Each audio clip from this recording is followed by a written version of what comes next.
ગુજરાતમાં અધિકારી રાજ ચાલે છે અને ભારતીય જનતા પાર્ટીના ધારાસભ્યનું પણ કોઈ નથી સાંભળતા. આવી અનેક વખત ફરિયાદો છે તે ગાંધીનગર સુધી પહોંચી છે, હર્ષ સંઘવી સુધી પહોંચી છે, ભૂપેન્દ્ર પટેલ સુધી પહોંચી છે અને આપણે સાંભળ્યું પણ છે કે ભારતીય જનતા પાર્ટીના સાંસદ સભ્ય કે ધારાસભ્યનું પણ અધિકારીઓ નથી સાંભળતા. પણ અધિકારીઓ હવે એ હદે આવી ગયા છે કે ભાજપના ધારાસભ્યનું અપમાન કરવું એ પણ હવે કોઈ મોટી વાત નથી રહી.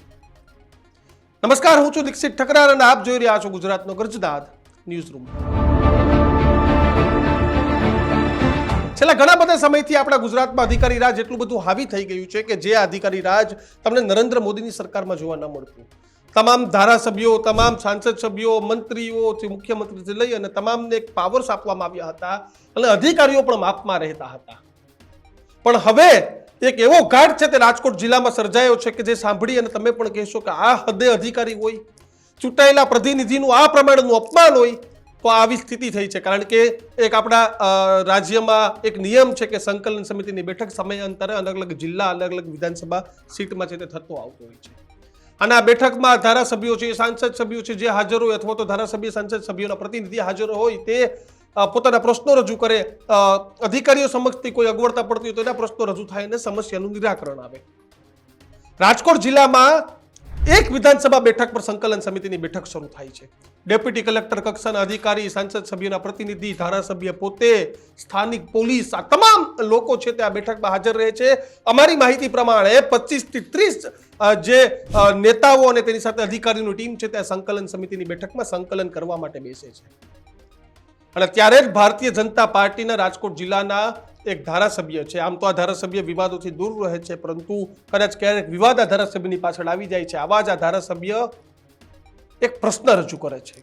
પોલીસને લગતો પ્રશ્ન હતો અને પ્રશ્ન આ બેઠકમાં રજૂ કરવામાં આવે છે. અને જ્યારે બેઠકમાં પ્રશ્ન ધારાસભ્યશ્રીએ રજૂ કર્યો ત્યારે ત્યાં હાજર રહેલા પીઆઈનો બાટલો છે તે ફાટે છે અને પીઆઈ આ ધારાસભ્યને જેમ ફાવે તેમ બોલે છે. એ પ્રમાણેનું વર્તન કરે છે કે કોઈ પણ અધિકારીએ ધારાસભ્ય સાથે આ પ્રમાણેનું વર્તન ન કરવું જોઈએ. કોઈ પણ અધિકારીએ ધારાસભ્યની માન મર્યાદા જાળવવી જોઈએ. કારણ કે જનપ્રતિનિધિ છે, પ્રજાના મતેથી ચૂંટાયેલો છે, પ્રજાના પ્રશ્ન માટેની વાત હતી. પરંતુ ઘણી બધી જગ્યાએ રાજકોટ જિલ્લામાં હિમકરસિંહના આવ્યા પછી પોલીસને એવા પાવર મળી ગયા છે કે તમે કોઈ પણ જનપ્રતિનિધિ સામે પણ બોલશો તો તમારું કાંઈ નહીં થાય. અને તેનો સૌથી મોટો ઉદાહરણ, સૌથી મોટો પુરાવો આ સંકલન સમિતિની બેઠક હતી. કારણ કે પીઆઈ આવી અને આ ધારાસભ્યને જેમ ફાવે તેમ વર્તન કર્યું, જેમ ફાવે તેવા શબ્દો બોલ્યા અને ત્યાં હાજર રહેલો નહીં, પરંતુ મારા સૂત્રે ફોન પર એવો પણ દાવો કર્યો કે તે અધિકારીએ પોતાનો બેલ્ટ પણ ઉતારી નાખ્યો હતો અને પછી એવી વાત ફેરવી નાખી કે હું તો નોકરીમાંથી રાજીનામું દઈ દેવાનો હતો. પરંતુ અધિકારીઓ પાસે આવી હિંમત ક્યાંથી આવે છે ને તેની વાત છે કે કોઈ પણ જનપ્રતિનિધિ હોય તે જનપ્રતિનિધિને તમે આ રીતે ધમકાવી શકો, આ ભાષાનું વર્તન કરી શકો તો તમે વિચાર કરો કે સામાન્ય નાગરિક, સામાન્ય માણસ પોતાના પ્રશ્નો લઈને અધિકારીઓ પાસે જતો હશે ત્યારે આ અધિકારીઓ કેવા પ્રકારના જવાબ દેતા હશે. આ ધારાસભ્યશ્રીને તો પહેલી વાર અનુભવ થયો કે આપણી ગુજરાત પોલીસના અમુક આવા પીઆઈઓ આ પ્રમાણેનું વર્તન પણ કરે છે. પરંતુ હવે વિચારવાની એ વાત છે કે સામાન્ય જનતા સાથે અધિકારીઓ કેવા પ્રકારનું વર્તન કરતા હશે. અને 5-7% આવા અધિકારીઓના કારણે આખી ગુજરાત પોલીસ છે તે બદનામ થાય છે.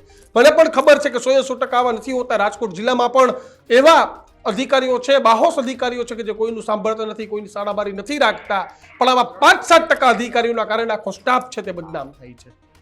કારણ કે ધારાસભ્યનું અપમાન, ધારાસભ્યને અને બીજી મહત્વની વસ્તુ કહું, ડેપ્યુટી કલેક્ટર કક્ષાના હાજર અધિકારીઓ, સાંસદ સભ્યશ્રીના પ્રતિનિધિઓ, આ તમામ લોકો હાજર રહે છે, પરંતુ કોઈ કંઈ બોલતા નથી. અને અધિકારીઓનો આ પ્રકારનો રોફ જોઈ અને ગાંધીનગર ફરિયાદ કરવાની વાત કરે છે. ત્યારે આપણે પણ એ વિચારવાનું છે કે આપણે પણ આવા નેતાઓને ચૂંટીએ છીએ કે જેને કોઈ પણ આવીને બેફામ શબ્દ કહી જાય ને આપણે ફરિયાદ કરવા ગાંધીનગર સુધી જવાનું. તમારે બહાર મીડિયાને આવીને કહેવાનું કે આ પ્રમાણેનું વર્તન છે ને અમે હવે જોઈ લેશું. જે પ્રમાણે દિનુભગત સોલંકીએ કર્યું છે કે ત્યાં તો બંને કાચના ઘરમાં રહેતા હતા, પરંતુ આ ધારાસભ્યના કેસમાં તો એવું પણ નથી. પરંતુ ધારાસભ્ય આમ જાજા મીડિયામાં આવવા માટે ટેવાયેલા નથી, આમ તેનું વર્તન પણ પ્રજાની સાથે સારું છે. ત્યારે આવા અધિકારીઓ છે તે ગમે તેવું વર્તન કરીને જતા રહે છે. અને અમારી પાસે નામ છે, જો કે હાલ આ ધારાસભ્યશ્રીનું નામ અને પીઆઈ બંનેનું નામ મારી પાસે છે, પરંતુ હાલ મર્યાદા બંનેની આપણે જાળવીએ તો સારું. કારણ કે એક જો ચૂંટાયેલા જનપ્રતિનિધિ છે તેનું અપમાન એક પોલીસ અધિકારી તો કર્યું, પણ આપણે ન કરીએ તો સારું. અને બીજા તે પીઆઈ શ્રીનું નામ પણ મારી પાસે છે, કોઈને જાણવું હોય તો મને ફોન કરજો. પણ આ પ્રકારનું વર્તન આપણા રાજ્યમાં જરાય પણ યોગ્ય નથી. આખી ઘટનાને લઈને તમારું શું માનવું છે તે કોમેન્ટ બોક્સમાં લખજો અને આવા અધિકારીઓ સામે શું થવું જોઈએ ને તે પણ કોમેન્ટ બોક્સમાં લખજો અને બધું આવા જ વિડીયો જોતા રહો. મને આપશો રજા. નમસ્કાર.